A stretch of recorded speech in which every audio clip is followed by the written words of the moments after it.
قالوا سبحانك لا علم لنا إلا ما علمتنا إنك أنت العليم الحكيم.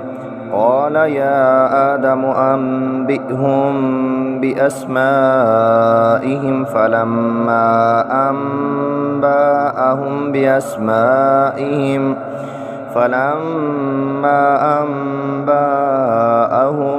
بأسمائهم قال ألم أقل لكم إني أعلم غيب السماوات والأرض وأعلم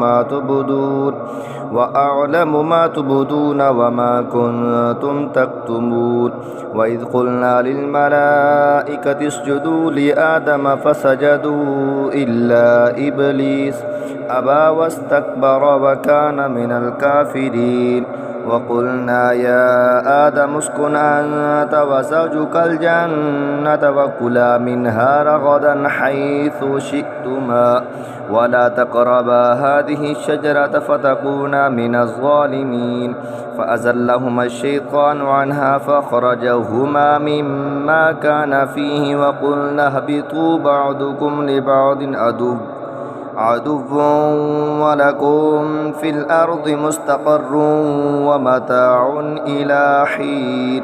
فتلقى آدم من ربه كلمات فتاب عليه إنه هو التواب الرحيم. قلنا اهبطوا منها جميعا فإما يأتينكم مني هدى فمن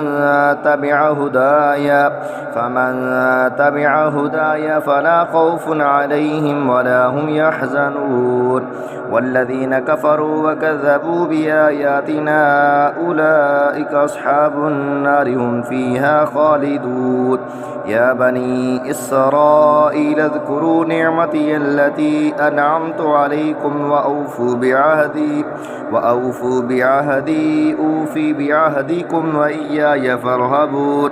وآمنوا بما أنزلت مصدقا لما معكم ولا تكونوا أول كافر به ولا تشتروا بآياتي ثمنا قليلا وإياي فاتقون.